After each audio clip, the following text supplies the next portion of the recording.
Snow fell in relentless sheets across Boston, transforming the city into an otherworldly landscape of white. The wind howled between the historic buildings of Beacon Hill, carrying ice crystals that bit at any exposed skin. Most residents had retreated indoors hours ago, leaving the streets abandoned to the mercy of the blizzard. Most, but not all. A small figure darted between the snowdrifts, barely visible in the white haze. Emma pressed her thin jacket tighter against her body as she ran her breath, forming desperate clouds in the freezing air. Blood trickled from a cut above her eye, freezing against her skin.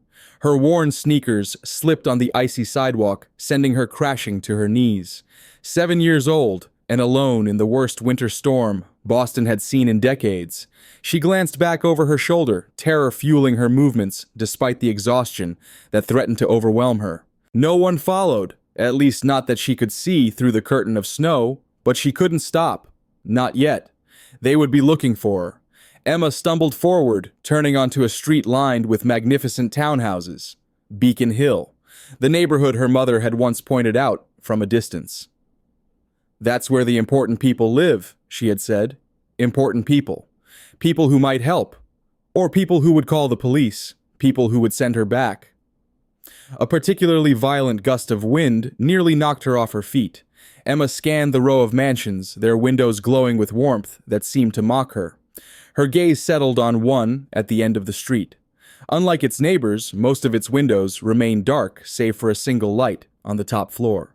A tall wrought iron fence surrounded the property, but Emma spotted a small gap where a branch had fallen against it. Desperation made the decision for her. She squeezed through the gap, tearing her jacket in the process. The snow in the garden was pristine and deep, reaching to her knees as she waded through it. Her fingers had long since lost feeling, her entire body trembling violently. Then she saw it. Nestled beneath a large oak tree stood a structure that made her pause despite her desperation. A doghouse, but not like any doghouse she had ever seen.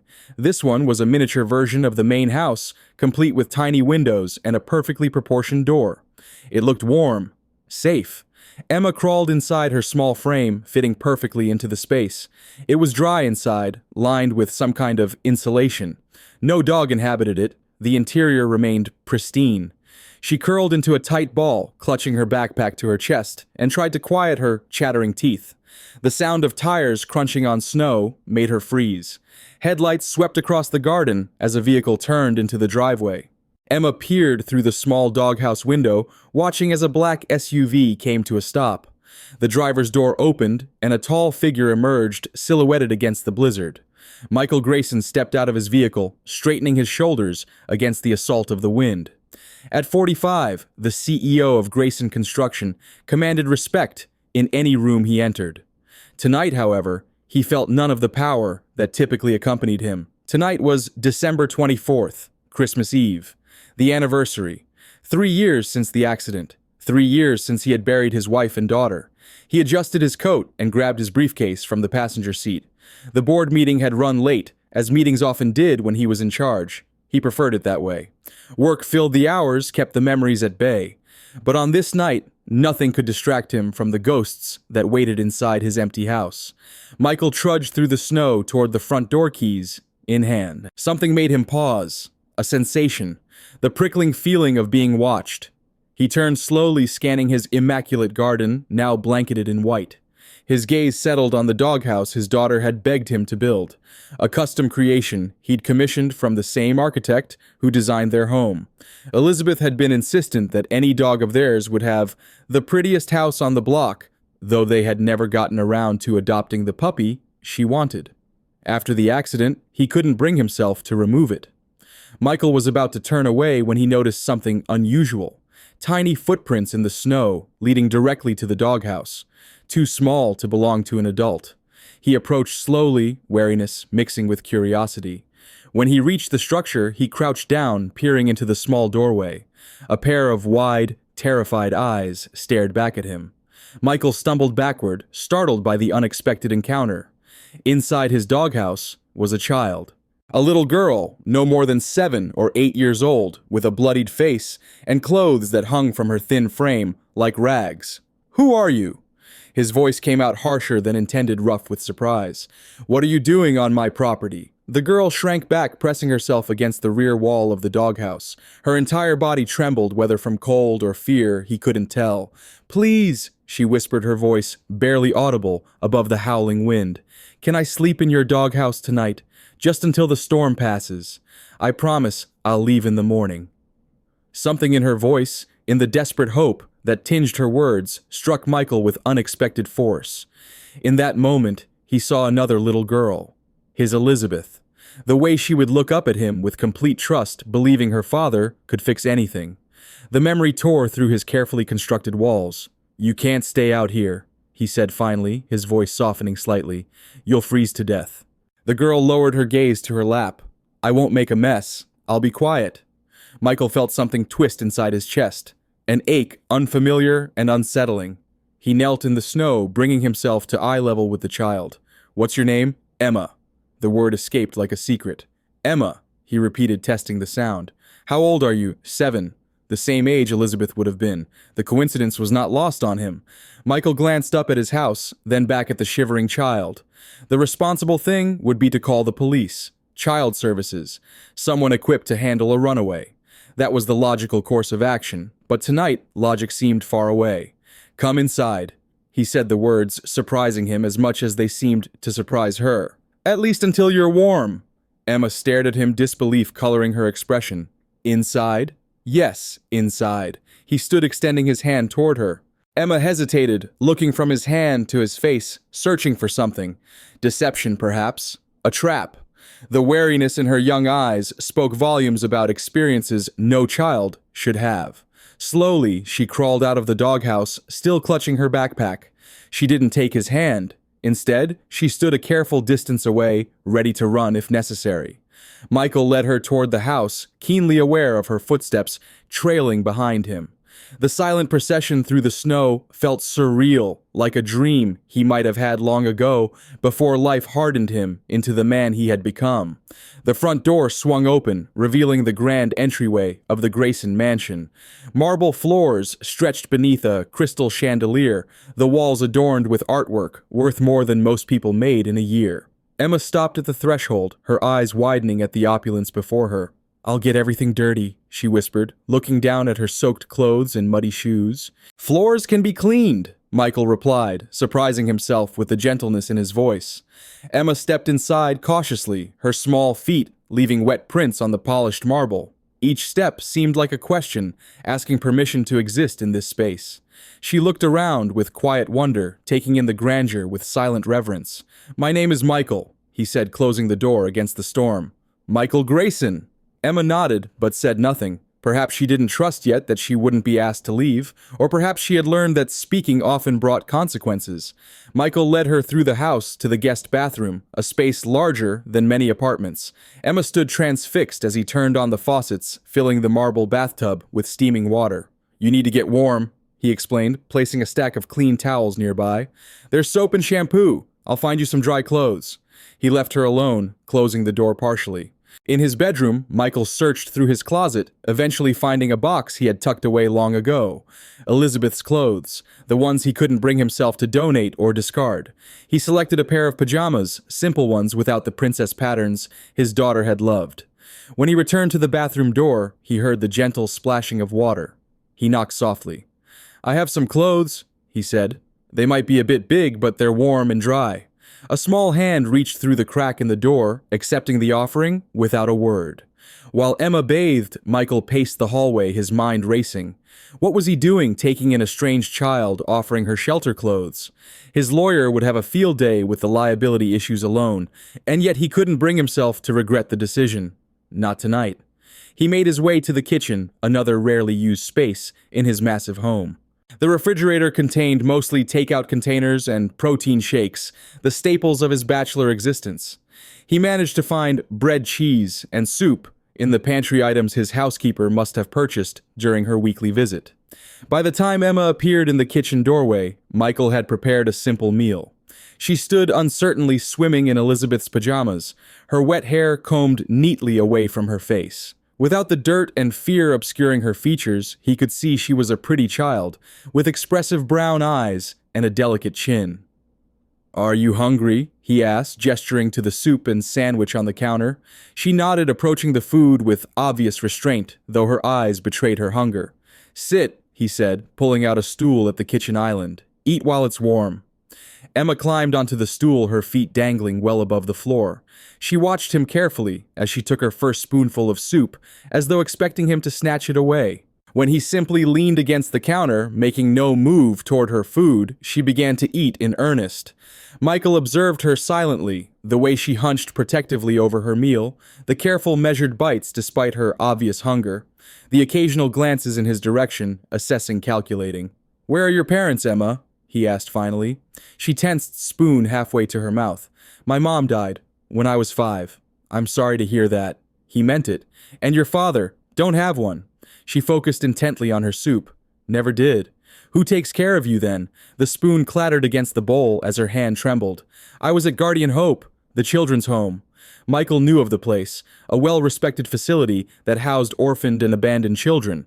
His company had been approached about making a donation to their building fund, though he had declined. Something about the director had struck him as insincere. "You ran away," he stated rather than asked. Emma nodded, her eyes filling with tears that she stubbornly refused to let fall. "Why?" She said nothing, but her hand moved unconsciously to her forearm, rubbing at it through the fabric of the pajamas. Michael approached slowly, kneeling beside her stool. "Emma, did someone hurt you at Guardian Hope?" Her silence was answer enough. "May I?" he asked gently, reaching for her arm. After a moment's hesitation, she extended it toward him. Michael carefully rolled up the sleeve, revealing what he had feared. Bruises in various stages of healing marked her pale skin, some shaped distinctly like fingerprints, others like the buckle end of a belt. Anger flared inside him, hot and unexpected. Michael had built his reputation on being cool-headed, calculating. Emotional displays were for those who couldn't control themselves. Yet the sight of those bruises on a child's arm awakened something primal within him. "Who did this to you?" His voice remained quiet, but with an edge that hadn't been there before. "Ms. Hayes," Emma whispered. "Rebecca Hayes. She runs Guardian Hope. Does she hurt other children too?" Emma nodded, a single tear escaping despite her efforts. "Jason got it worse yesterday. He couldn't even walk after. That's when I decided to run." Michael stood, his mind working rapidly. This was a matter for the authorities, clearly. Child abuse was a serious allegation, but something in Emma's expression made him pause. "Have you told anyone before about the abuse?" She wiped her tear away with the back of her hand. "A social worker came. I told her Ms. Hayes was hurting us. She said I was lying to get attention. Ms. Hayes locked me in the closet for 2 days after." The implication was clear. The system that was supposed to protect children like Emma had already failed her once. Would it fail her again? "You're safe here tonight," Michael said, the decision cementing itself in his mind. "Finish your food, then you should rest." "Can I sleep on the couch?" Emma asked timidly. "I promise I won't make a mess." The weight of those words, the fact that a child felt the need to negotiate for the privilege of sleeping on a couch, struck Michael deeply. "You'll sleep in the guest room," he replied, his tone leaving no room for argument. He led her upstairs to one of the many unused bedrooms in his house. The space was impeccably decorated in neutral tones, the bed large enough to swallow her small frame completely. Emma stood at the doorway, staring at the room as if it might disappear. "It's too fancy," she whispered. "It's yours for tonight," Michael said simply. Emma climbed onto the bed cautiously, as though expecting to be told it was all a joke. She sank into the plush mattress, her eyes wide with wonder. As Michael turned to leave, he noticed her slipping a piece of bread from her pocket into her backpack. A stash for later, an insurance policy against hunger. "If you need anything during the night, my room is down the hall to the right," he told her. She nodded, pulling the comforter up to her chin. "Thank you, Mr. Grayson." Michael paused in the doorway, struck by the formality from one so young. "You're welcome, Emma." He left the door slightly ajar and retreated to his study, a room lined with leather-bound books and dominated by a mahogany desk, the space where he spent most of his evenings when he was home, which wasn't often. Tonight, however, he found himself unable to focus on work. Instead, he poured a glass of scotch and moved to the window, watching the relentless snow blanket his garden. The doghouse was barely visible now, nearly buried in white. If he hadn't arrived when he did, what would have happened to Emma? The thought was troubling. Michael took out his phone, hovering his thumb over the screen. The responsible thing would be to call the police. Report finding a runaway child. Let them handle it. But then those bruises flashed in his mind. The fear in her eyes when she spoke of guardian hope. The bread hidden in her backpack. He set the phone down without making the call. Sleep eluded Michael that night. He found himself pausing outside the guest room door several times, listening to the soft, even breathing of the child within. Each time, relief washed over him upon confirming she was still there, still safe. Around midnight, he finally entered the one room in his house he normally avoided. Elizabeth's bedroom, preserved exactly as it had been the day of the accident. Her stuffed animals arranged on the bed, her drawings taped to the walls, her books neatly shelved. He sat on the edge of her bed, picking up the framed photo from her nightstand. Elizabeth and her mother Sarah smiling at the camera, their faces bright with joy. His perfect family, the one he had been too busy to appreciate until it was gone. "I miss you both," he whispered to the empty room, every day. For the first time in months, Michael allowed himself to cry, the tears falling silently onto the photograph in his hands. Morning arrived with pale sunlight filtering through the heavy clouds, the storm having spent its fury overnight. Michael stood in the kitchen preparing coffee when he heard soft footsteps approaching. Emma appeared in the doorway, still wearing Elizabeth's pajamas, her hair mussed from sleep. "Good morning," he said, surprised by the warmth in his voice. "Morning." She glanced toward the front door, then back at him. "The storm stopped." "So it has." Michael poured himself a cup of coffee, then retrieved milk from the refrigerator. "Are you hungry?" Emma nodded hesitantly. "I should go, though, like I promised." Michael studied her for a moment. The sensible thing would be to let her go, call the authorities anonymously, wash his hands of the situation. But the thought of sending this child back into the cold, back to a system that had already failed to protect her, sat uncomfortably in his chest. "The roads are still being cleared," he said instead. "Why don't you stay for breakfast? We can figure out what happens next after we eat." Relief flickered across her face, though she tried to hide it. "Okay." Michael wasn't much of a cook, but he managed to prepare eggs and toast, setting a plate before Emma at the kitchen island. As she ate, he turned on the small television mounted on the wall, flipping to the morning news for a weather update. The reporter was mid-sentence when Emma's fork clattered against her plate. "We're continuing our coverage of the search for 7-year-old Emma Winters, who went missing from Guardian Hope Children's Center yesterday afternoon," the reporter said as Emma's school photo appeared on screen. "Authorities are concerned for her safety, given the severe weather conditions overnight." The camera cut to a woman standing outside a brick building, microphone in hand. She was professionally dressed with shoulder-length blonde hair and a concerned expression that seemed practiced. "We are devastated by Emma's disappearance," Rebecca Hayes said, her voice trembling with apparent emotion. "She's a special child who requires medication for her condition. We're deeply worried about her safety, especially after last night's blizzard." Emma had gone completely still, her face drained of color. Emma suffers from emotional disturbances that can cause her to become confused and sometimes violent, Hayes continued. "If anyone sees her, please call the authorities immediately rather than approaching her. She needs professional help." "She's lying," Emma whispered, her voice tight with fear. "I'm not sick. I don't take any medicine." Michael studied the woman on the screen. Rebecca Hayes projected the perfect image of a concerned caretaker, but something in her eyes struck him as calculated. The way she emphasized Emma's supposed condition, the implication that the child was dangerous. "She's looking for me," Emma continued, panic rising in her voice. "If she finds me, she'll kill me. She said she would if I ever told anyone about what happens at Guardian Hope." The television continued showing police officers organizing a search party. "The community has rallied around Guardian Hope in this difficult time," the reporter narrated. "Ms. Hayes has been praised for her dedication to Boston's most vulnerable children." Michael turned off the television, his decision crystallizing. "Finish your breakfast, Emma. You're not going anywhere just yet." While Emma ate, Michael retreated to his study to make a phone call. Jack Sullivan had been his attorney for over a decade, handling everything from business contracts to personal matters. If anyone would know how to navigate this situation legally, it would be Jack. "You did what?" Jack's voice held a mixture of disbelief and resignation when Michael explained the situation. Mike, you can't just keep a missing child in your home. There's a police search underway.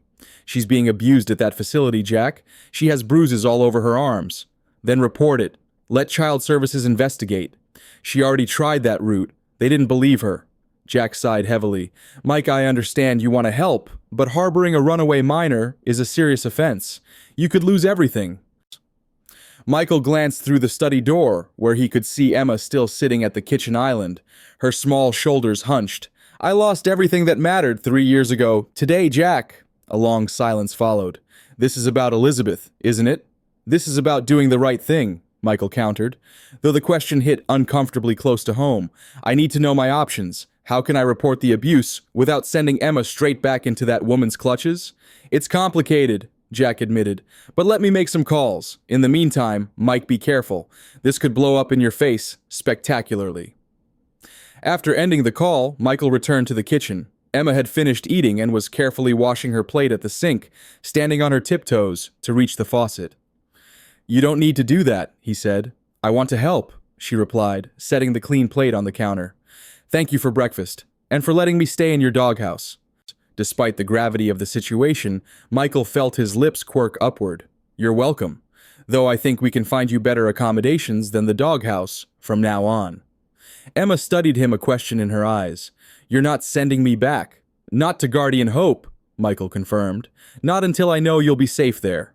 The relief that washed over her face was profound. Really.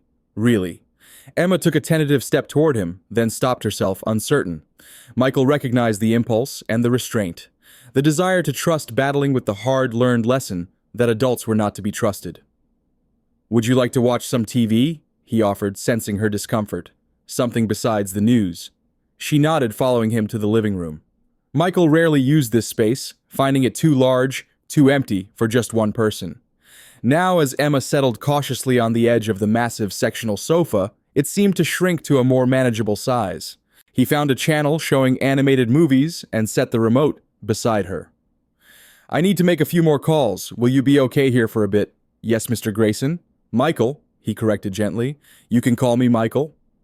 While Emma watched the movie, Michael made several more calls, first to his assistant, canceling all appointments for the next few days, then to Dr. Eleanor Chen, his personal physician, requesting a discreet house call, finally to David Martinez, a former police detective who now worked as a private investigator, primarily for Grayson Construction. By midday, Dr. Chen had arrived, her discretion one of the many reasons Michael kept her on retainer. She examined Emma in the guest room, while Michael waited anxiously in the hallway. The physical injuries are consistent with abuse, Dr. Chen reported afterward, her expression grave. Bruises in various stages of healing malnutrition, signs of previous untreated fractures. Whoever has been responsible for this child has committed serious crimes, Michael. Will you document everything? Already done. She handed him a sealed envelope. Medical report and photographs should you need them. But, Michael, she added, lowering her voice, what exactly are you planning to do? This child needs proper authorities involved. I'm working on it, he assured her. Thank you for coming, Eleanor. After the doctor left, Michael found Emma back in the living room, once again perched on the edge of the sofa, as though afraid to take up too much space. Dr. Chen says you're underweight, he said, sitting beside her. What would you like for lunch? Anything you want? Emma looked startled by the question. Anything? Within reason, he amended with a small smile. I'm not sure we can get authentic sushi delivered in this weather. She considered for a moment. Could I have a grilled cheese sandwich with tomato soup? My mom used to make that when it snowed. The simplicity of the request, the glimpse into a happier past, tugged at something in Michael's chest. Grilled cheese and tomato soup, it is. While Michael prepared lunch, Emma grew more comfortable exploring the living room. She examined the bookshelves, running her fingers along the spines of leather-bound classics that were more for show than reading. She studied the few photographs displayed on the mantel, mostly of Michael at various business functions. Where are the pictures of your family? She asked innocently. Michael froze, spatula in hand. I don't have family, he said shortly. Emma sensed the shift in his mood and retreated to the sofa, her natural curiosity dampened by his response. They ate lunch in relative silence. Michael lost in thoughts, he typically avoided Emma, careful not to disturb his brooding. Afterward, while clearing the dishes, he noticed her glancing repeatedly toward the grand staircase. "Is something wrong?" he asked. Emma hesitated. "I left my backpack upstairs. Can I go get it?" "Of course. This is your home for now. You don't need permission to move around." Her eyes widened slightly at the phrase, "your home," but she said nothing disappearing up the stairs. Michael finished loading the dishwasher, a task he rarely performed himself, finding an odd satisfaction in the domestic activity. A soft gasp from upstairs broke the quiet. Michael tensed, listening. When no other sound followed, he made his way upstairs, concern quickening his steps. Emma wasn't in the guest room. The door to Elizabeth's room stood ajar, though he was certain he had closed it the night before. Michael found her standing in the middle of his daughter's bedroom, clutching her backpack to her chest, staring at the preserved shrine to a life cut short. The pink bedspread, the stuffed animals, the ballet slippers hanging from the bedpost, the photographs he couldn't bear to look at daily, but couldn't bring himself to remove. "You had a little girl," Emma whispered, turning to face him. Her eyes were filled with a wisdom beyond her years. "Like me." Michael stood frozen in the doorway, unable to speak. The room he had so carefully preserved, the memories he kept locked away, suddenly exposed to a stranger. "What was her name?" Emma asked softly. "Elizabeth." His voice cracked on the syllables. Her name was Elizabeth. Emma looked back at the photographs. A little girl with blonde hair and Michael's gray eyes, laughing on a swing. The same girl in a ballet costume, striking a pose. Elizabeth with a woman who shared her features, both smiling into the camera. Where is she now? The question, so innocent and yet so devastating, broke something inside Michael. The wall he had built around his grief crumbled, and for the first time since the funeral, he spoke the truth aloud to another person. She died. She and her mother. Car accident. 3 years ago today. Emma set her backpack down carefully and approached him. Without a word, she slipped her small hand into his. The simple gesture of comfort from a child who had known so little of it herself undid him completely. Michael sank to his knees and, for the second time in 24 hours, he wept. Not the controlled private tears of the previous night, but raw, agonizing sobs that tore from his chest. 3 years of suppressed grief unleashed by the touch of a small hand. Emma didn't pull away. She stood beside him, her hand still in his silent witness to his pain. When the storm of emotion finally subsided, Michael found himself embarrassed by his loss of control. "I'm sorry," he said, wiping his face. "You shouldn't have to deal with a grown man crying." "My mom said crying just means you loved someone a lot," Emma replied simply. "It's okay to miss them." Out of the mouth of babes, Michael rose to his feet, strangely unburdened by the release of emotion. "Your mom sounds like she was very wise." "She was the best," Emma agreed, a shadow of loss crossing her own young face. Michael glanced around the room, seeing it through new eyes. The shrine he had created wasn't preserving Elizabeth's memory, it was preserving his pain. His daughter, who had been so full of life and joy, would have hated seeing her room turned into a museum of grief. "I think," he said slowly, "it's time I started putting some of these things away. Not to forget, but to remember differently." Emma nodded as if this made perfect sense. "Can I help?" Before Michael could answer, the doorbell rang its chime, echoing through the large house. Emma tensed instantly, fear replacing the compassion in her eyes. "It's all right," Michael assured her, though his own pulse had quickened. "It's probably David Martinez, the investigator I told you about. Stay here. I'll handle this." He closed Elizabeth's door behind him and made his way downstairs, composing himself with each step. By the time he reached the front door, Michael Grayson, CEO of Grayson Construction, was firmly back in place. But when he opened the door, it wasn't David Martinez who stood on his doorstep. It was Sarah Thompson, child welfare officer, her ID badge held up for his inspection. "Mr. Grayson," she said, her voice professional but cold, "I'm here about Emma Winters. May I come in?" Michael stood in the doorway, his body instinctively blocking the entrance to his home. Sarah Thompson was younger than he expected, perhaps in her early 30s, with sharp eyes that seemed to catalog every detail of his appearance. Her coat was dusted with snow, her cheeks flushed from the cold. "Ms. Thompson," Michael said, his voice returning to the cool, controlled tone he used in board meetings. "This is unexpected." "Is it?" She raised an eyebrow. A child goes missing, and suddenly the CEO of Grayson Construction cancels all his appointments. Quite the coincidence. Michael maintained his composure, though inwardly he wondered how she had connected those dots so quickly. I wasn't aware my schedule was public knowledge. It isn't. She smiled thinly. May I come in? The temperature is still well below freezing. Michael hesitated, then stepped aside. The moment she crossed his threshold, the dynamic shifted. This was no longer his sanctuary. It had become a battleground. I assume you're here because you believe Emma Winters is in my home, he said, leading her to the formal living room, a space he rarely used.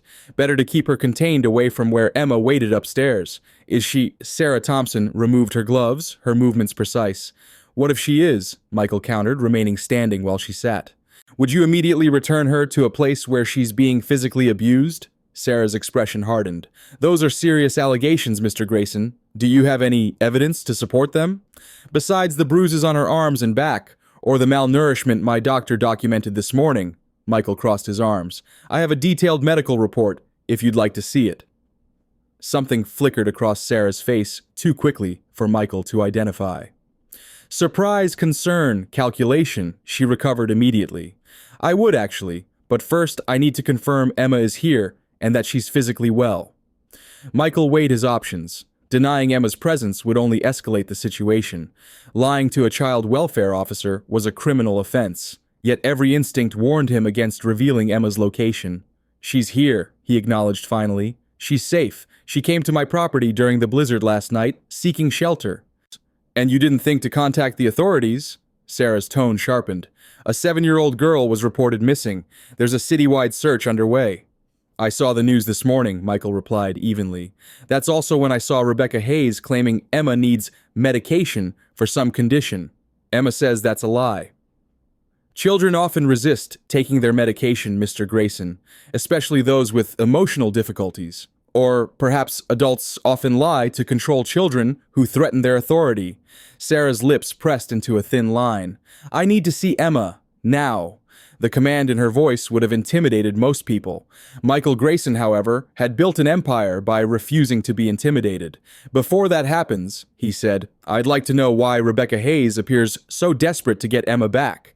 Desperate enough to fabricate medical conditions on national television. Ms. Hayes is concerned for a vulnerable child in her care. That's her job. Is it also her job to inflict bruises shaped like belt buckles? Sarah stood abruptly. These accusations are extremely serious. If you're harboring Emma Winters and refusing to let me assess her welfare, I'll have no choice but to return with police officers. By all means, Michael gestured toward the door. Bring them. Bring a judge. Bring the entire Boston PD if you want. But know this, the moment you leave without seeing the evidence of abuse, you become complicit in it. The statement landed precisely as intended. Sarah Thompson slowly sat back down, her professional mask slipping just enough to reveal uncertainty. Show me this medical report, she said finally. Michael retrieved Dr. Chen's envelope from his study. When he returned, he found Sarah examining the family photographs on the mantelpiece. She lingered on one of Elizabeth at her ballet recital. Your daughter? She asked as he entered. The question caught him off guard. Few people in his professional circles mentioned Elizabeth anymore. The topic had become taboo, a black hole everyone navigated around. Yes, he said, simply handing her the envelope. Sarah studied him for a moment longer before turning her attention to the documents. As she read, her expression grew increasingly troubled. The photographs documented bruises at various stages of healing across Emma's arms, legs, and back. Dr. Chen's clinical assessment noted signs of chronic malnutrition stress and previous injuries consistent with physical abuse. This is concerning, Sarah admitted, closing the file, but it doesn't prove Ms. Hayes is responsible. Emma named her specifically, Michael countered, and described how her previous attempts to report the abuse were dismissed and punished. That's why she ran away. Sarah returned the envelope, her professional demeanor firmly back in place. I need to speak with Emma alone. Standard protocol. Michael hesitated, then nodded. I'll get her. He climbed the stairs slowly, giving himself time to think. The situation was escalating faster than he'd anticipated. Sarah Thompson's quick appearance at his door suggested connections and resources beyond what he'd expected from a typical social worker. Emma was still in Elizabeth's room when he entered, sitting cross-legged on the floor, looking through a photo album. "Emma," he said gently, "there's someone here to see you." Her head snapped up, fear immediately flooding her features. "Is it Ms. Hayes?" "No," he assured her quickly. "It's a social worker named Sarah Thompson. She wants to talk to you about what happened at Guardian Hope." Emma's small body tensed. "Is she going to take me back there?" Michael crouched beside her, meeting her eyes. "Not if I can help it, but she needs to hear from you what happened. Can you be brave and tell her the truth?" Emma clutched the photo album tighter. "Last time I told the truth, no one believed me." "I believe you," Michael said firmly, "and I'll make sure she listens. But right now, she needs to see that you're safe here. Can you do that?" After a moment of consideration, Emma nodded. She carefully closed the album and placed it back on the shelf where she'd found it. The deliberate care with which she treated Elizabeth's possessions didn't escape Michael's notice. They descended the stairs together, Emma slightly behind Michael, her small hand clutching the back of his sweater. Sarah Thompson stood as they entered, her eyes immediately focusing on Emma. "Hello, Emma," she said, her voice softening considerably. "My name is Sarah. I'm here to make sure you're okay." Emma said nothing, her grip on Michael's sweater tightening. "Emma and I need to have a private conversation," Sarah said to Michael. "It's standard procedure." Before Michael could respond, Emma spoke up. "I want him to stay." Sarah frowned slightly. "It's important that we talk alone, Emma.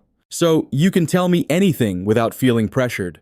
I want him to stay," Emma repeated more firmly this time. "He believes me." The implication hung in the air. Unlike you, unlike the others, Michael felt a surge of protective pride at her courage. "All right," Sarah conceded. "Mr. Grayson can stay in the room, but he needs to sit over there while we talk." She pointed to an armchair several feet away. Michael complied, moving to the indicated chair while Emma perched on the edge of the sofa. Sarah sat beside her but maintained a respectful distance. "Emma, everyone's been very worried about you," Sarah began. "Can you tell me why you ran away from Guardian Hope?" Emma glanced at Michael, who gave her an encouraging nod. She took a deep breath. "Ms. Hayes hurts us, me and the other kids. She hits us when no one's looking. She locks us in the closet if we cry or tell anyone." "That sounds very frightening," Sarah said, her tone neutral. "Can you show me where she hurt you?" Emma reluctantly rolled up her sleeves, revealing the bruises Michael had seen earlier. Sarah examined them with clinical detachment. "Did you tell anyone at Guardian Hope about this?" Emma nodded. "The nice lady who brings books, and the man who checks our teeth. They said they'd tell someone, but nothing happened. Ms. Hayes found out I told, and Emma's voice faltered. "She said if I ever told again, I'd disappear, like Jason's sister." Michael straightened in his chair. "Who is Jason's sister?" "Lily," Emma said quietly. "She told on Ms. Hayes last year. Then one day she was gone. Ms. Hayes said she got adopted, but Jason never got to say goodbye, and none of the grown-ups will tell him where she went." Sarah Thompson's expression remained carefully neutral, but Michael noticed her knuckles whitening as she gripped her notepad. "Emma, did Ms. Hayes ever give you medicine?" Sarah asked. "Only when important people came to visit." "Pills that made me sleepy. She said it was to help me behave, but I don't need pills. I know how to behave." Emma's chin lifted slightly, a small gesture of defiance. "I see," Sarah made a note. "And how did you end up at Mr. Grayson's house?" Emma described her escape during the staff dinner, how she had wandered for hours in the snow before finding the doghouse in Michael's garden. As she spoke, Sarah's eyes occasionally flicked to Michael, assessing. When Emma finished her account, Sarah thanked her and asked if she could have a moment alone with Michael. Emma agreed reluctantly, retreating to the kitchen, but keeping both adults in her line of sight. "Her story is consistent with the physical evidence," Sarah acknowledged, her voice low. "But removing her from Guardian Hope requires more than just her testimony. We need corroboration, documentation, witnesses." "So you believe her," Michael pressed. Sarah hesitated. "Let's say I have concerns, significant ones, but Ms. Hayes has an impeccable reputation. Guardian Hope has received commendations for their work with troubled children. It will take more than bruises and a child's account to launch a formal investigation. What about the mysterious disappearance of this Lily that Emma mentioned? I'll look into it," Sarah promised, though something in her tone struck Michael as evasive. In the meantime, Emma needs to be placed in appropriate temporary care. She can stay here, Michael said immediately. Sarah shook her head. That's not possible, Mr. Grayson. You have no certification as a foster parent, no relationship to Emma, and frankly, your motives for wanting to keep her are questionable at best. My motives, Michael's voice cooled dangerously. A single man living alone who lost his daughter. Sarah gestured toward the photographs. Your interest in Emma could be seen as inappropriate. The implication ignited Michael's temper. You think I'm what, some kind of predator? Because I didn't turn away an abused child in a blizzard? I think you're a grieving father who may be projecting his feelings onto a vulnerable child, Sarah replied calmly. I think your intentions might be good, but your judgment is compromised. And you think sending her back to a woman who beats her shows better judgment? Michael stood towering over Sarah. You saw the medical report. You heard Emma's testimony. Yet your solution is to put her back into the system that failed her. I didn't say I was returning her to Guardian Hope, Sarah clarified. There are other placement options. Emergency foster homes, temporary shelters, where she'll be just another case file, another problem to manage. Michael shook his head. She stays here until a proper investigation into Rebecca Hayes is completed. I have the resources to ensure Emma's safety and well-being. That's not your decision to make, Mr. Grayson. Then whose is it? Yours, the same system that ignored her previous reports of abuse. Michael lowered his voice, aware of Emma watching from the kitchen. I'll petition the court for emergency temporary custody if necessary. I'll hire the best family law attorneys in Massachusetts. Are you prepared for that battle, Ms. Thompson? Sarah studied him, her expression unreadable. You barely know this child. Why are you willing to go to such lengths for her? The question penetrated Michael's armor, forcing him to confront a truth he'd been avoiding since finding Emma in his garden. Why was he fighting so hard? Was it merely guilt, projection, or something deeper? Because someone has to, he said finally. Someone has to stand between her and the people who want to hurt her. Today, that someone is me. Sarah gathered her notes and stood. I'll be submitting my report to my supervisor. We'll be in touch, Mr. Grayson, soon. As she moved toward the door, she paused beside Emma in the kitchen. Take care, Emma. I'll be checking on you. After Sarah left, Michael stood at the window, watching her car navigate the still snowy street. Emma approached silently, standing beside him. Is she going to take me away? She asked quietly. Not today, Michael assured her, though doubt gnawed at him.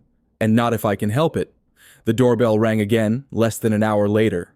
This time, it was David Martinez, the private investigator Michael had called earlier. In his mid-50s with salt and pepper hair, and the watchful eyes of someone who had seen the worst of humanity, Martinez carried himself with the quiet confidence of a man who knew how to find answers. Michael led him to the study, leaving Emma engrossed in a movie in the living room. You've stepped in it this time, Mike, Martinez said without preamble, once the door closed behind them. Half of Boston PD is looking for that little girl. I know. A social worker was already here, Michael replied. What have you found about Guardian Hope? Martinez opened his laptop. On paper, it's squeaky clean. Opened 8 years ago. Funded primarily through private donations and state grants. Rebecca Hayes has been the director from day one. Masters in child psychology from Boston University, serves on several child welfare committees, regular guest speaker at conferences. Too perfect, Michael mused. What about below the surface? That's where it gets interesting. Martinez pulled up financial records. Guardian Hope receives substantially more funding than similar facilities of its size. Most of it comes through a shell company called Horizon Charitable Trust. I'm still tracing the money, but initial digging suggests the trust has connections to some high-end international adoption brokers. Michael frowned. International adoptions. How does that connect to abused children? I'm not sure yet, but there's more. And Martinez swiped to another document. I ran a background check on Rebecca Hayes. The credentials are mostly legitimate, but there are discrepancies. For one, there's a 3-year gap in her employment history that she's filled with supposed consulting work that I can't verify. What about during those 3 years? I found a Rebecca Hayes working at a private orphanage in Eastern Europe during that time. Same age, similar background. The facility was shut down after allegations of child trafficking, but no charges were ever filed. Most of the records were sealed or conveniently disappeared. Michael absorbed this information, the pieces beginning to form a disturbing pattern. And Sarah Thompson, the social worker. Martinez looked surprised. She wasn't on my radar yet. What about her?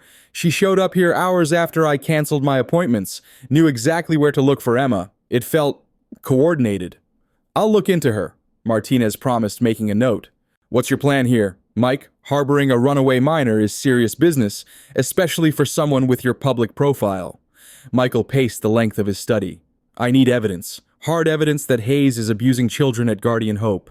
Enough to convince a judge to keep Emma away from there while a full investigation is conducted.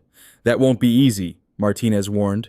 Places like that are fortresses, staff loyalty, confidentiality agreements, security systems. And if what the kid says is true about this Jason's sister disappearing, Hayes knows how to cover her tracks. Emma mentioned a book, Michael remembered suddenly. She said Hayes keeps records a special notebook in her office. Transactions or something. Martinez raised an eyebrow. That could be valuable, but we'd need access to her office. What about former employees? Anyone leave under suspicious circumstances? I'll check, Martinez promised. But these operations typically buy silence very effectively. Their conversation was interrupted by a soft knock on the study door. Emma stood in the doorway, her expression troubled. Emma, this is Mr. Martinez, Michael introduced. He's helping us learn more about Ms. Hayes. Emma nodded solemnly. I remember things, she offered. Things I heard at Guardian Hope. Ms. Hayes has a special book in her office. She writes in it whenever the fancy people come to look at us. Fancy people? Martinez asked gently. People from other countries. They come to watch us play, but they only want to meet certain kids. The pretty ones, or the smart ones, or the ones who look a certain way. Emma wrapped her arms around herself. They never want the older kids or the ones with problems. Michael and Martinez exchanged glances, the implication clear. Emma, did any kids ever leave with these fancy people? Martinez asked. She nodded. Sometimes, Ms. Hayes would tell us they got adopted by special families, but they never said goodbye, and we weren't allowed to ask questions. Her voice dropped to a whisper. Jason thinks his sister was taken by the fancy people, but Ms. Hayes says he's making up stories. Martinez closed his laptop. I need to make some calls. This sounds like it could be bigger than abuse. If Hayes is involved in illegal adoptions or trafficking. The doorbell rang for the third time that day, its chime slicing through the tension in the study. Michael checked the security monitor on his desk, his blood running cold at the sight of 2 police officers standing on his doorstep. Stay with Emma, he instructed Martinez. Keep her calm. Michael composed himself as he approached the front door. The officers were both young, clearly uncomfortable about confronting someone of his stature. Mr. Grayson, the taller one began, I'm Officer Reynolds. This is Officer Chen. We have a court order to search these premises for a minor Emma Winters. He handed Michael a document that appeared to his untrained eye to be legitimate. May we come in, sir? Michael scanned the order. It had been issued within the last hour, which meant someone had moved very quickly after Sarah Thompson's visit. Too quickly for standard bureaucracy. Of course, officers, he said smoothly, but I should inform you that Emma Winters is indeed here under my protection as her temporary guardian. The officers exchanged glances. Sir, we have orders to return Emma Winters to the custody of Child Protective Services for placement back at Guardian Hope Children's Center. I see. And are you aware that Emma has signs of physical abuse allegedly inflicted at that very facility? Michael's voice remained calm, reasonable. Or that a social worker visited just hours ago and documented these injuries? Officer Chen frowned. We were told the child has behavioral issues and may make false allegations. Were you told by Rebecca Hayes by any chance? The officer's silence confirmed his suspicion.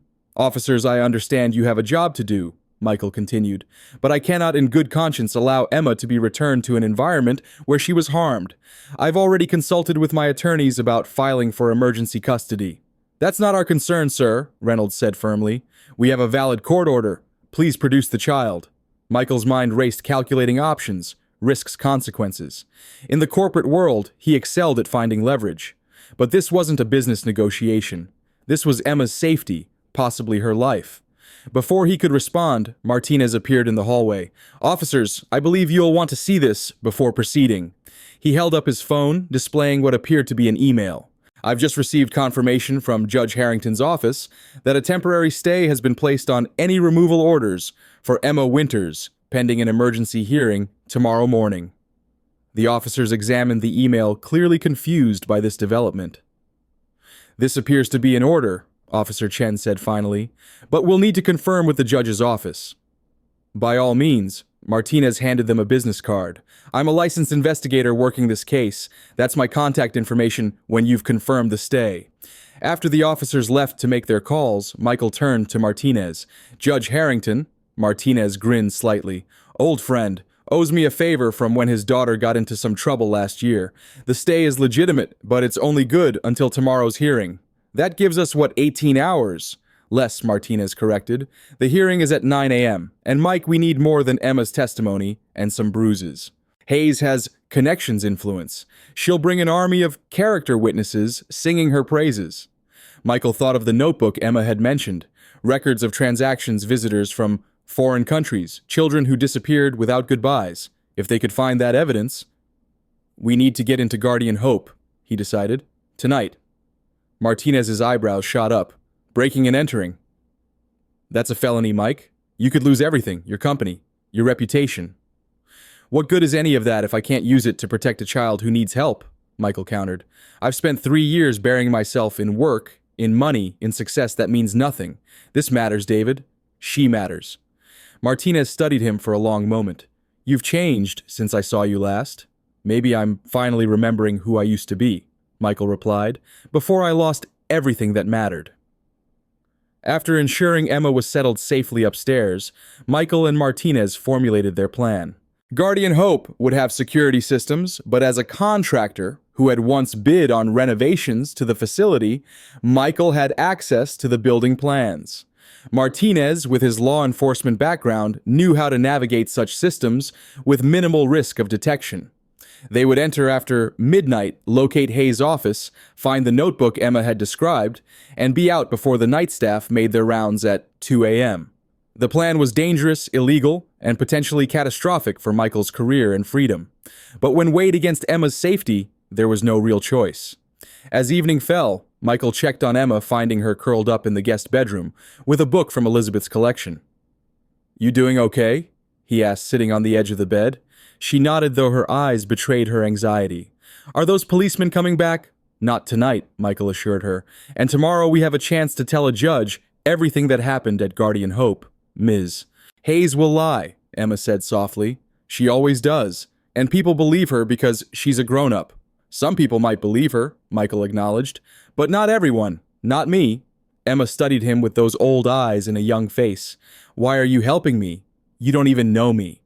The question echoed Sarah Thompson's earlier challenge. This time, Michael had a clearer answer. "Sometimes people come into our lives exactly when we need them," he said. "I think maybe we found each other for a reason, Emma. You needed someone to believe you and I." He paused, the realization crystallizing. "I needed to remember that there are things worth fighting for." Emma considered this, then reached out tentatively to touch his hand.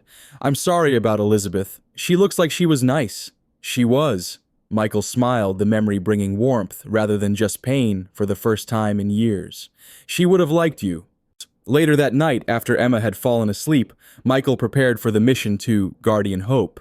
He changed into dark clothing, pocketed the small flashlight and gloves Martinez had provided, and left explicit instructions, with his most trusted security guard, to watch over Emma. Martinez waited in a nondescript car 2 blocks from Michael's home. "Last chance to back out," he warned as Michael slid into the passenger seat. "After this, there's no going back." Michael thought of Emma's bruises, her fear, her quiet resilience in the face of betrayal by those meant to protect her. "I'm already past that point," he replied. "Drive." Guardian Hope Children's Center occupied a renovated brick building in Dorchester, its exterior deceptively welcoming with colorful murals and well-maintained grounds. At midnight, the building was mostly dark, save for security lighting and a few windows where night staff monitored the sleeping children. Martinez parked several blocks away, and they approached on foot, keeping to the shadows. Using the building plans, they identified a service entrance with minimal security coverage. Martinez made quick work of the lock while Michael kept watch. Inside the building was eerily quiet. Their footsteps, despite their caution, seemed unnaturally loud on the polished floors. Following Emma's description, they made their way to the administrative wing where Rebecca Hayes kept her office. The office door featured a more sophisticated lock than the service entrance, but Martinez again demonstrated his specialized skills. Within minutes, they were inside, closing the door silently behind them. Rebecca Hayes' office projected the perfect image of a dedicated childcare professional. Awards and certifications lined the walls. Photos of smiling children decorated the shelves, everything meticulously arranged to convey competence and compassion. "Check the desk," Martinez whispered. "I'll take the filing cabinet." Michael carefully searched the desk drawers, finding nothing but standard administrative documents. No special notebook, no incriminating records. His frustration mounted with each empty drawer. "Nothing in the files," Martinez reported after several tense minutes. "Just official paperwork, all perfectly in order." Michael stepped back, surveying the room with a critical eye. If he were hiding something important, where would he keep it? His gaze settled on the bookshelf behind Hayes' desk. Unlike the precisely arranged items elsewhere in the office, several books on the middle shelf seemed slightly out of alignment. He moved closer, examining the shelf. The books were expensive legal volumes, the kind purchased for appearance rather than use. Michael carefully removed one, finding nothing unusual. Then another. On the third book, he noticed something odd. The book was lighter than it should be. He opened it, discovering it had been hollowed out to create a hidden compartment. Inside lay a small, leather-bound notebook, exactly as Emma had described. Michael's heart raced as he flipped through the pages. The notebook contained dates, initials, amounts, and coded descriptions. Some entries were marked with symbols he didn't recognize. "David," he whispered urgently, "I found it." Martinez joined him, examining the notebook. "This looks like a transaction ledger," he murmured. "Dates, payments, and these could be client identifiers. We need to take this." Michael hesitated. "If we take it, Hayes will know someone was here." "We don't have time to photograph every page," Martinez argued, "and this could be the evidence we need for the hearing tomorrow." The decision was made for them when a sound from the hallway froze them both. Footsteps approaching the office. The night security guard making rounds earlier than expected. Martinez quickly closed the hollowed book and returned it to the shelf while Michael pocketed the notebook.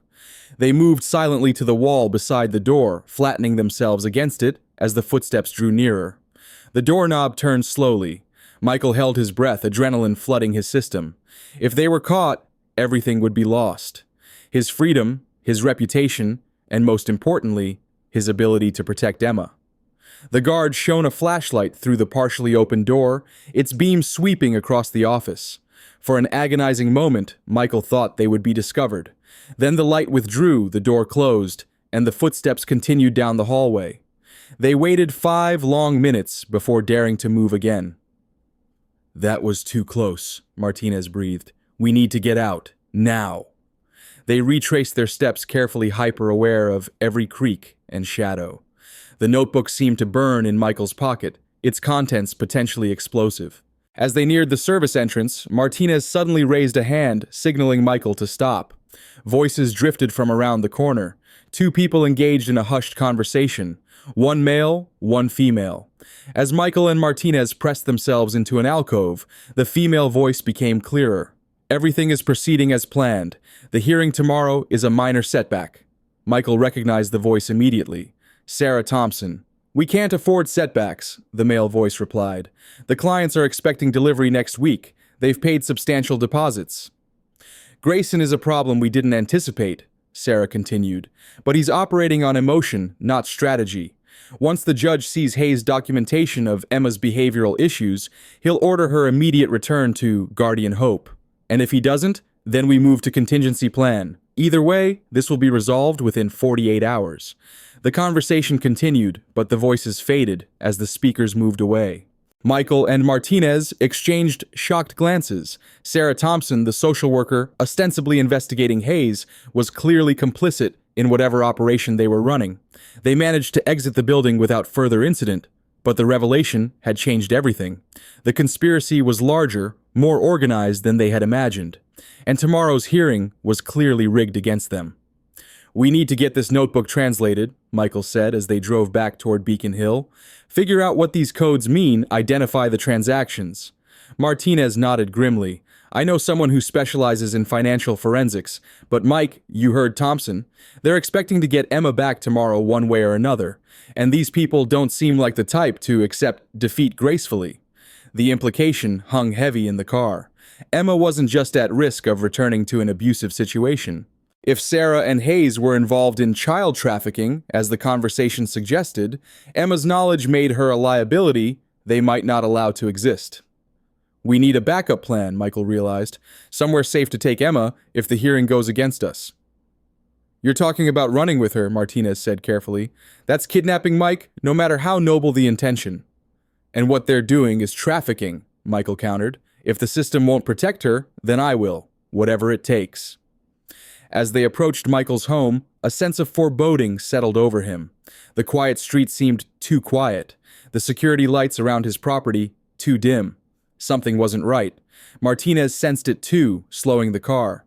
Your security guard should be visible at the front. Michael's phone buzzed with a text message. Unknown number. 4 words that turned his blood to ice. We have the girl. The next message contained an image. Emma, terrified but alive, held firmly by a man whose face remained out of frame. In the background, Michael could make out what appeared to be a warehouse interior. Follow instructions, or she dies. The world around Michael Grayson seemed to collapse into a singular, horrifying point of focus. The image of Emma, terrified but alive, burned into his retinas as he stared at his phone. His security guard lay unconscious near the front steps of his home, a dark shape barely visible in the shadows. They were watching us, Martinez muttered, scanning the street with professional wariness. They knew we left, waited for the perfect moment. Another message appeared on Michael's screen. Warehouse 17, Pier 9. 1 hour. Come alone. Bring the notebook. No police. Cold determination replaced the initial panic that had seized Michael's chest. He had faced corporate takeover attempts, ruthless competitors, and billion-dollar negotiations.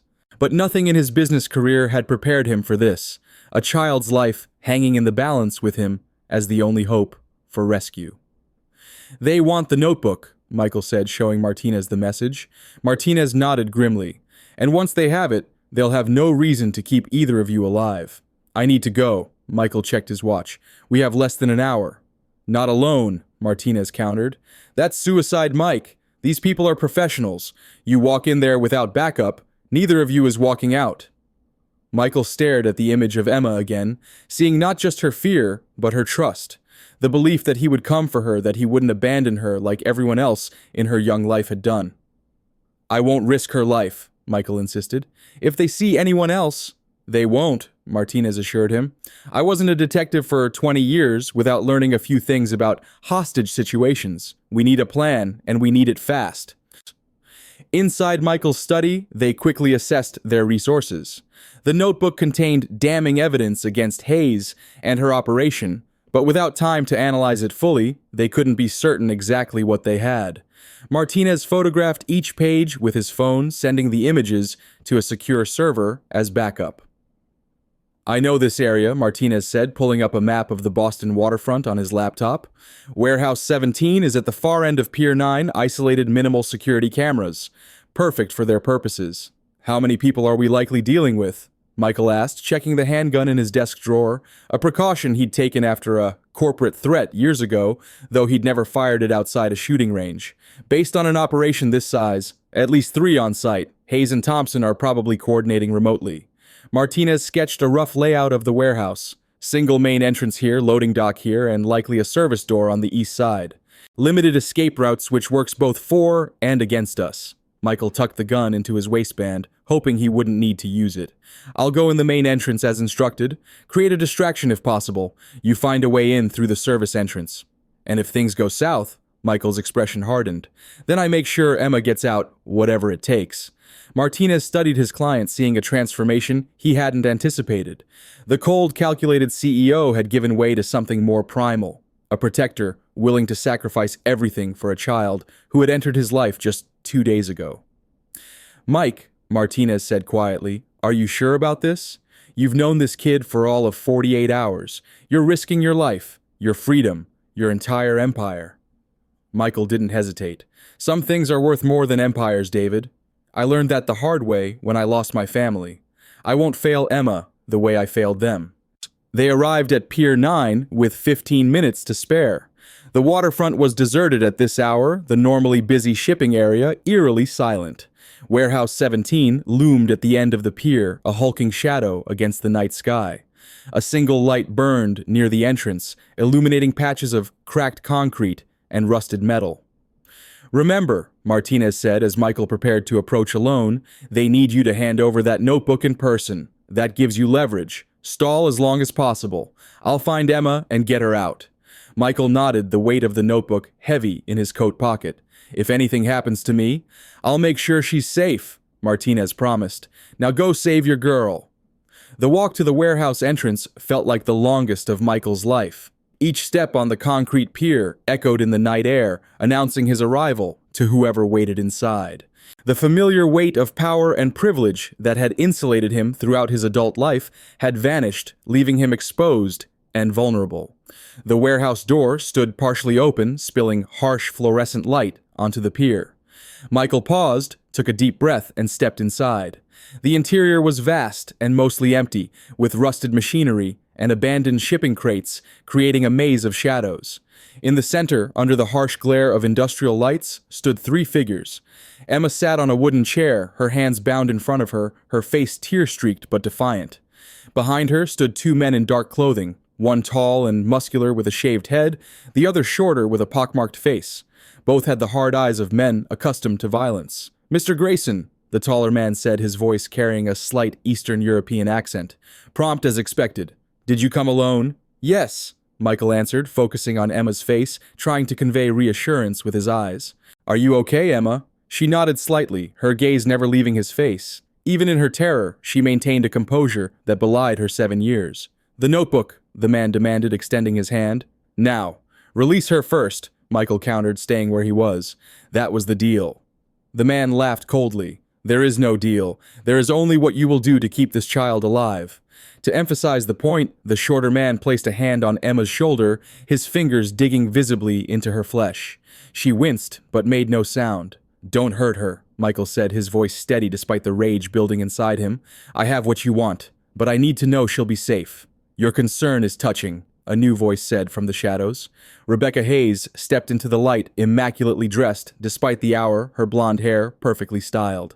She looked more like she was attending a charity gala than a criminal exchange. "Ms. Hayes," Michael acknowledged, his suspicions confirmed. "I should have guessed you'd be here personally." "Some matters require a personal touch, Mr. Grayson." She circled Emma's chair, her heels clicking on the concrete floor. "When valuable assets are at risk." "Assets," Michael repeated, disgust evident in his voice. "Is that what these children are to you?" Hayes smiled thinly. "Everything has a value, Mr. Grayson. I would think a businessman like yourself would understand that concept. Some children are worth more in the right market than others. Emma here, with her particular appearance and intelligence, commands a premium price." The casual admission of human trafficking turned Michael's stomach, but he maintained his composure. Every moment he kept Hayes talking was another moment for Martinez to get into position. "So Guardian Hope is just a front," he said, taking a careful step forward. "A way to access children with no one to protect them." "A simplistic view," Hayes corrected. "Guardian Hope provides legitimate services to many children. But the exceptional ones, the special ones, they deserve exceptional homes, don't they? Wealthy families across the globe who can provide opportunities these children would never otherwise have." "Opportunities," Michael's voice hardened. "Or ownership," Hayes shrugged elegantly. "Semantics. Now the notebook, Mr. Grayson. My patience is limited." Michael reached slowly into his pocket, withdrawing the leather-bound book. "Let Emma go, and it's yours." "I don't think you understand your position here," Hayes replied. "You don't make demands. You comply, or the child dies. It's that simple." To emphasize her point, the shorter man produced a knife, holding it against Emma's neck. The little girl's eyes widened, but she remained silent, her gaze fixed on Michael. "Okay," Michael said, quickly raising his hands. "No need for that. I'll give you the notebook. Just don't hurt her." He took another step forward, the notebook extended in his hand. As he approached, he scanned the warehouse for any sign of Martinez. Nothing yet. "That's better." Hayes said, nodding to the taller man to retrieve the book. Cooperation makes everything so much easier. As the man approached, Michael noticed something familiar about him. Then it clicked. He was one of the security guards from Guardian Hope, visible in the background of a promotional photo Michael had seen during his research. The guard snatched the notebook from Michael's hand, quickly flipping through it to confirm its authenticity before handing it to Hayes. She examined it with evident relief. "Very good," she murmured. "All present and accounted for." "I've given you what you wanted," Michael said. "Now let Emma go." Hayes closed the notebook, a smirk playing across her lips. "I'm afraid that's not possible, Mr. Grayson. Emma has seen and heard too much, as have you." The shorter man tightened his grip on Emma, causing her to whimper. The sound ignited something primal in Michael, a protective fury he hadn't felt since the days when Elizabeth was alive. "You won't get away with this," he said, his voice dangerously quiet. "People know where I am. Important people. If anything happens to me or Emma, they'll tear your operation apart." "A bluff," Hayes dismissed. "We've been running this business for 8 years, Mr. Grayson. We know how to make problems disappear." "Like Lily?" Emma's small voice cut through the tension. "Jason's sister. Did you make her disappear too?" Hayes' expression flickered for an instant's surprise and irritation crossing her features before her mask of control returned. "Children should be seen, not heard," she said coldly. "And soon, Emma, you won't be either." The threat hung in the air, but Michael noticed something Hayes had missed, a shadow moving behind the stacked crates to their left.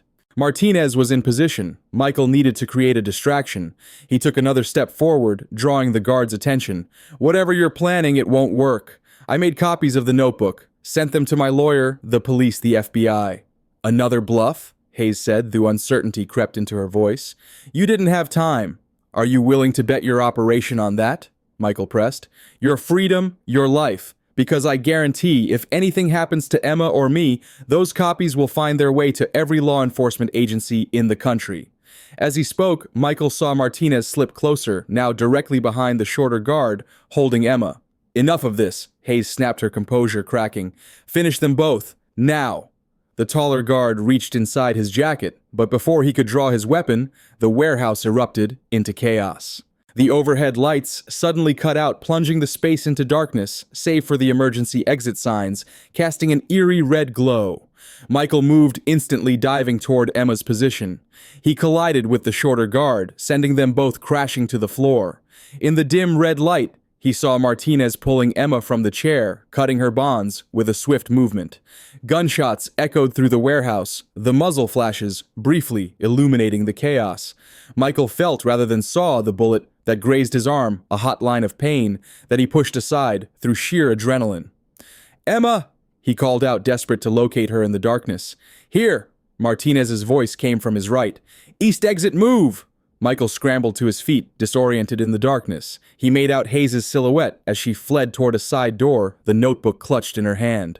For a split second, he was torn between pursuing her and reaching Emma. It wasn't really a choice. He ran toward Martinez's voice, finding them crouched behind a stack of crates. Emma launched herself into his arms the moment he appeared, clinging to him with desperate strength. "I knew you'd come," she whispered fiercely. "I knew you wouldn't leave me." "Never," Michael promised, holding her tightly. "I will never leave you." "Touching reunion," Martinez interrupted. "But we need to move. Now." They made their way toward the east exit, keeping low, as more gunshots rang out behind them. The guards were firing blindly into the darkness, hoping for a lucky hit. The exit door was locked, but Martinez made quick work of it with tools from his pocket. They burst out into the night air, the cold a shock after the warehouse's stuffy interior. "My car is on the other side," Martinez said, leading them along the edge of the building. "We need to—" His words cut off as a figure stepped out from around the corner. Sarah Thompson stood blocking their path, a gun held steadily in her hands. "That's far enough," she said calmly. "Hand over the girl." Michael pushed Emma behind him, shielding her with his body. Martinez had his own weapon drawn now, creating a standoff. "It's over, Thompson," Martinez said. "We know everything. The trafficking, the abuse, all of it. Hayes has the notebook, but we have copies. They're already being sent to the FBI." Thompson's expression didn't change. "A minor setback. We have operations in 6 countries, contingency plans, powerful friends. This is bigger than you can imagine, Mr. Martinez.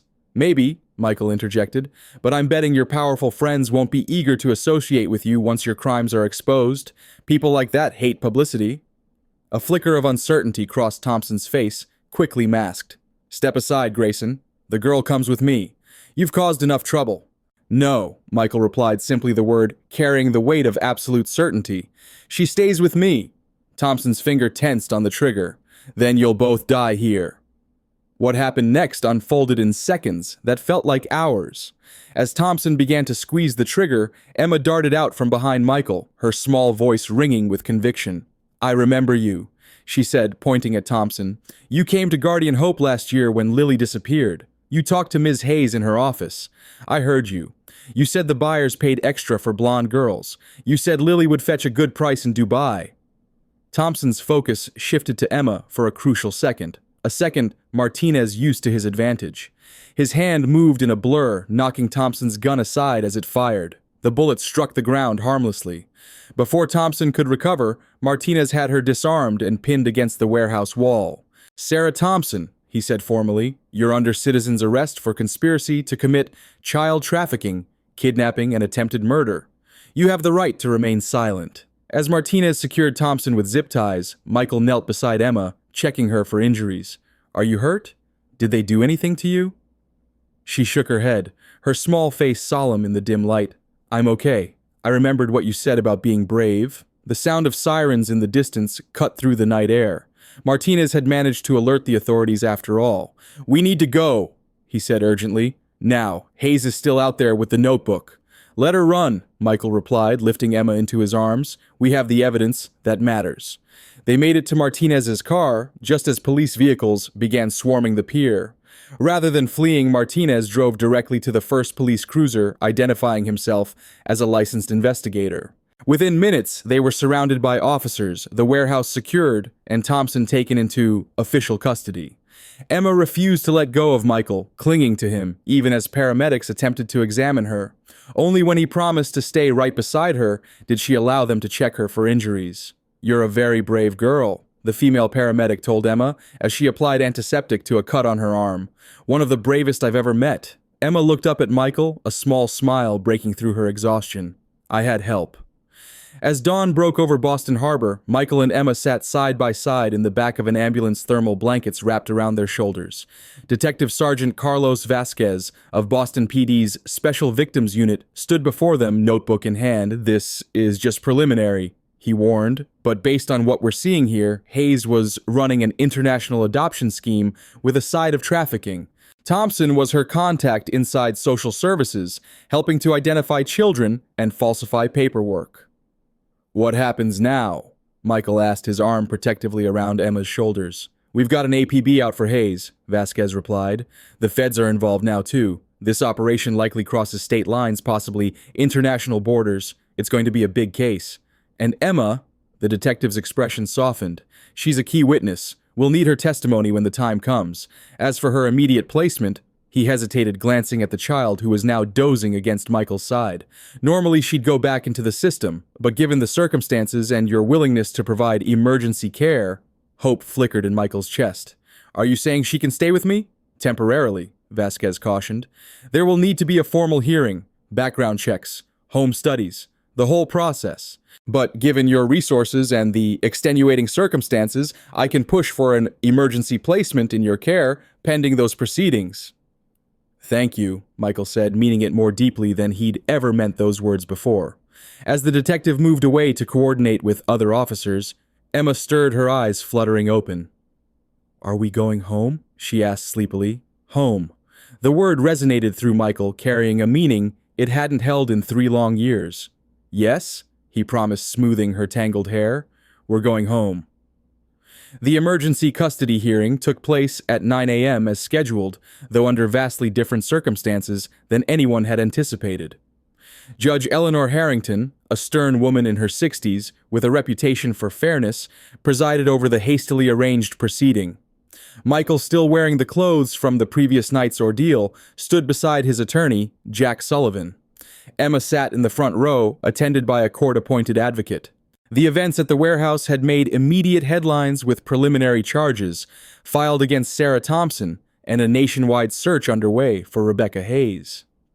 This is an unusual situation, Judge Harrington observed, reviewing the hastily assembled documents before her. Mr. Grayson, you're requesting emergency temporary guardianship of a minor with whom you have no prior relationship or connection. Under normal circumstances, this would be summarily denied. Michael nodded, fully aware of the legal obstacles. Yes, Your Honor. However, the judge continued, these are not normal circumstances. The child's previous placement has been compromised by criminal activity. The designated social worker assigned to her case is currently in custody facing serious charges. And according to Detective Sergeant Vasquez's statement, you risked your life to ensure the child's safety. She peered over her reading glasses directly at Michael. Why? Why would a man of your position and resources risk everything for a child you've known for less than 72 hours? The courtroom fell silent, waiting for his answer. Michael took a deep breath, searching for words that could possibly explain the profound shift in his priorities, his perspective, his very sense of self. 3 years ago, he began, his voice steady despite the emotion behind it. I lost my wife and daughter in an accident. I was supposed to pick them up, but I was caught in a meeting I deemed more important. By the time I arrived, it was too late. The judge's expression remained neutral, but her eyes softened slightly. I buried myself in work after that, built walls around what was left of my heart, convinced myself that success and wealth could fill the void their absence left behind. Michael glanced at Emma, finding strength in her trusting gaze. When I found Emma in my garden 3 nights ago, something changed. She reminded me what matters, what's worth fighting for. He turned back to the judge. I can provide Emma with safety, stability, education, all the material things she needs. But more importantly, I think we can help each other heal. She needs someone who believes in her, who will protect her at any cost. And his voice caught slightly, I need to remember how to be that person again. Judge Harrington studied him for a long moment. Ms. Chen, she addressed the court-appointed advocate, what is your assessment of this arrangement? The advocate stood. Your Honor, I've had limited time with Emma, but she expresses a strong desire to remain with Mr. Grayson. She displays trust in him that, given her trauma, is remarkable. My preliminary recommendation is for temporary placement with Mr. Grayson, with regular check-ins and a full hearing, scheduled for permanent guardianship. The judge nodded, then turned to Emma. Emma, would you like to say anything before I make my decision? Emma stood suddenly, seeming very small in the formal courtroom. Mr. Michael saved me, she said simply. Not just from the bad people, but from being alone and scared all the time. He promised he wouldn't leave me, and he didn't even when the men had guns. I want to stay with him, please. Judge Harrington's expression remained impassive, but there was a new warmth in her eyes. Thank you, Emma. You may sit down. After a brief pause, the judge delivered her ruling. I am granting emergency temporary guardianship to Michael Grayson for a period of 90 days, during which time a full home study and background check will be conducted. Regular visitation by court-appointed advocates will be required. A hearing for permanent guardianship will be scheduled at the conclusion of this period. She fixed Michael with a stern look. Mr. Grayson, the court is placing enormous trust in you. This child has experienced significant trauma and will need professional support, as well as your care. I expect you to provide both. I understand, Your Honor, Michael replied, and I will. Then this court is adjourned. The gavel struck with finality, and just like that, Michael and Emma were officially, if temporarily, a family. Outside the courthouse, spring sunlight bathed Boston in a golden glow that seemed to mirror Michael's cautious optimism.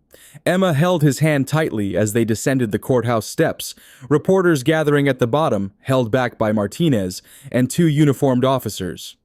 Are you ready for this? Michael asked her, quietly nodding toward the press. Emma squared her small shoulders. Together, right? Together, he confirmed, squeezing her hand. They faced the cameras briefly, Michael issuing a short statement requesting privacy during their adjustment period, emphasizing that the focus should remain on bringing Rebecca Hayes to justice and investigating the full scope of the Guardian Hope operation. When they finally reached the car, Emma let out a long breath. That was scary. Scarier than men with guns, Michael asked with a small smile. She considered this seriously. Different scary. Can we go home now? Home. There was that word again filling spaces in his heart he'd thought permanently empty. Absolutely, But we need to make a few stops first. You need clothes books, maybe a toy or two. Emma's eyes widened. Really? My own things? Really.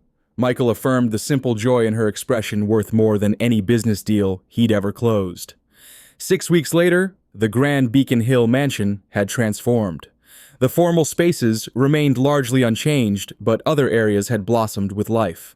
Emma's room, not the guest room she'd first stayed in, but a newly decorated space she had helped design, burst with color and personality. Books filled the shelves, drawings covered the walls, and a collection of stuffed animals populated her bed. Elizabeth's room had changed too. No longer preserved as a shrine to grief, it had been carefully packed up, the most precious mementos moved to a beautiful memory box in Michael's study. The space was being renovated into a playroom, a place for new memories to form alongside the honored remembrance of those lost. Emma's nightmares, frequent in those first weeks, had gradually become less common. The child psychologist Dr. Martinez had reported steady progress in their twice-weekly sessions. Emma was resilient, the doctor explained, with an extraordinary capacity for trust, despite her experiences. Rebecca Hayes had been apprehended trying to cross the Canadian border 3 days after the warehouse incident. The notebook, combined with Emma's testimony and evidence seized from Guardian Hope, had unraveled an operation spanning 3 continents. 6 other staff members had been arrested, and 27 children, identified as potential trafficking victims, were now in protected care. The investigation had revealed connections to wealthy clients in Europe, the Middle East, and Asia, though many used intermediaries and shell companies to maintain deniability. The scandal had rocked Boston's philanthropic community, where Hayes had cultivated relationships with powerful donors who now scrambled to distance themselves.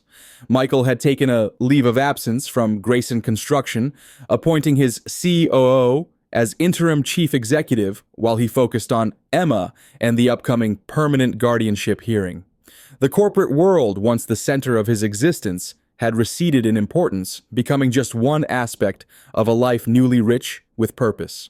On a warm Sunday afternoon in June, Michael and Emma sat in the garden behind the house, working together on a project. The doghouse where they had first met was being renovated, painted white with bright blue trim to match the main house. "Do you think it's ready for the sign?" Emma asked, setting down her paintbrush.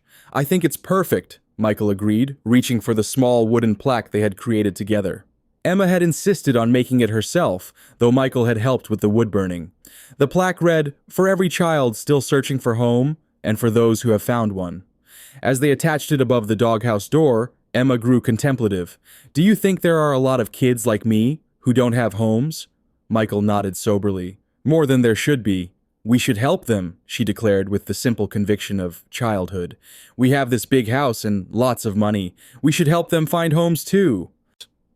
The idea took root immediately in Michael's mind, expanding with possibilities. A foundation, a network of vetted foster families, advocacy for system reform, real meaningful change.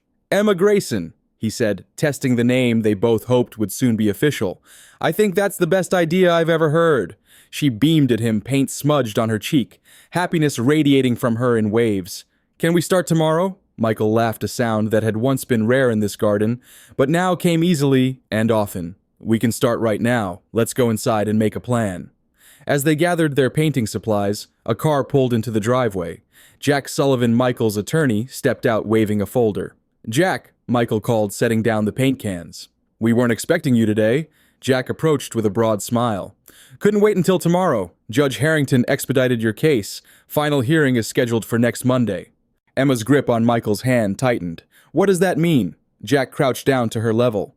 "It means, Miss Emma, that if all goes well, and I have every reason to believe it will, you could officially be Emma Grayson by this time next week." Her face lit up with joy so pure it brought tears to Michael's eyes. Without warning, she threw her arms around Jack's neck, nearly knocking him off balance. "Thank you," she whispered. "Thank you for helping us." Over Emma's shoulder, Jack met Michael's gaze, his own eyes suspiciously bright. "My pleasure, kiddo. Some cases are just special." Later that night, after Emma had gone to bed, Michael sat in his study reviewing the foundation proposal they had begun drafting together. The Emma Grayson Foundation for Children's Advocacy, a legacy not built on steel and concrete, but on compassion and second chances. His phone buzzed with a message from Martinez. Hayes talking, naming names. This goes deeper than we thought. Some very powerful people involved. Michael wasn't surprised. In his business career, he had glimpsed the dark underbelly of wealth and power often enough to know that influence could be wielded for terrible purposes. But he had also learned through Emma that the greatest power lay in standing between the vulnerable and those who would harm them. Another message followed. You sure you want to take this on? These people play for keeps. Michael thought of Emma sleeping peacefully down the hall, of Elizabeth and Sarah watching over them both, of the children still waiting for someone to fight for them. The answer required no thought at all. Absolutely, he typed back. Some things are worth fighting for. He set down his phone and walked to the window, looking out at the garden bathed in moonlight. The doghouse stood in silent testimony to how quickly life could change, how a chance encounter could rewrite the future. Michael had once built his identity on corporate towers and financial empires. Now he understood that true legacy was measured in lives touched in promises kept, in love given freely without expectation of return. Emma had asked him why he'd come for her that night in the warehouse. The answer was simple, though it had taken him 45 years and immeasurable loss to learn it. Because some bonds transcend blood, and time forged in moments of courage and compassion. Because family isn't always who you're born to, but who you die to protect. Because promises once made from the heart must be kept at any cost. The permanent guardianship hearing arrived on a perfect June morning, the courtroom filled with a small gathering of supporters. Martinez sat in the front row alongside Dr. Chen and Jack Sullivan's entire family. Even Judge Harrington seemed less stern today, a hint of warmth in her typically impassive demeanor. Emma wore a new blue dress for the occasion, her hair neatly braided, her small hand gripping Michael's tightly as they waited for the proceedings to begin. The past 3 months had transformed them both. Emma blossoming from a frightened runaway into a confident, thriving child, and Michael rediscovering the heart he had walled away after losing his family. All rise, the bailiff announced as Judge Harrington entered. The hearing proceeded smoothly. The court-appointed advocates presented their final reports, unanimously recommending permanent guardianship. The home study had found Michael's residence exceptionally suitable, and his commitment to Emma's well-being extraordinary and unwavering. When Michael was called to speak, he stood with quiet confidence. Your Honor, 3 months ago, I stood before you as a man asking for a chance to help a child who had entered my life through the strangest of circumstances. Today, I stand before you as a different man entirely, one who has learned more from Emma than I could ever teach her. He glanced down at Emma, who smiled encouragingly. We come from different beginnings, Emma and I, but our stories have become intertwined in ways I could never have imagined. She has brought purpose back into my life. She has reminded me what matters. She has in every sense that counts become my daughter in heart, if not yet in law. Judge Harrington nodded, then addressed Emma directly. Emma, is there anything you would like to say before I make my final ruling? Emma stood smoothing her dress nervously.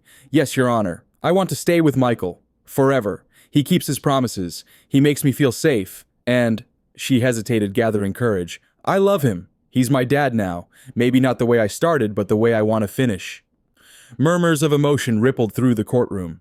Even Judge Harrington's composure wavered slightly. Well said, young lady, she acknowledged before straightening in her chair. Having reviewed all evidence and testimony in this matter, it is the ruling of this court that permanent legal guardianship of Emma Winters is hereby granted to Michael Grayson with all rights and responsibilities therein. She smiled, then a rare full smile that transformed her stern countenance. Furthermore, this court approves the petition for legal adoption pending the standard waiting period. Congratulations to you both. The gavel fell, and Emma launched herself into Michael's arms, tears of joy streaming down both their faces. Around them, their newfound family of friends applauded, sharing in a moment of pure, undiluted happiness. Outside the courthouse, bathed in summer sunshine, Emma looked up at Michael with wonder.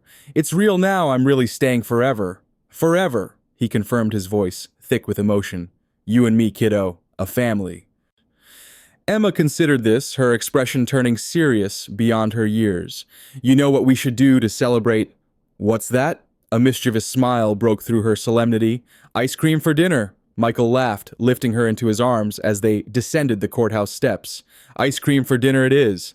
As they walked toward their future together, Michael reflected on the extraordinary journey that had begun with a simple request on a stormy night. A child asking for shelter. A man rediscovering his capacity for love. Two souls finding in each other exactly what they needed most. Some called it chance, others fate. Michael Grayson knew it for what it truly was, a promise kept against all odds that would echo through generations to come.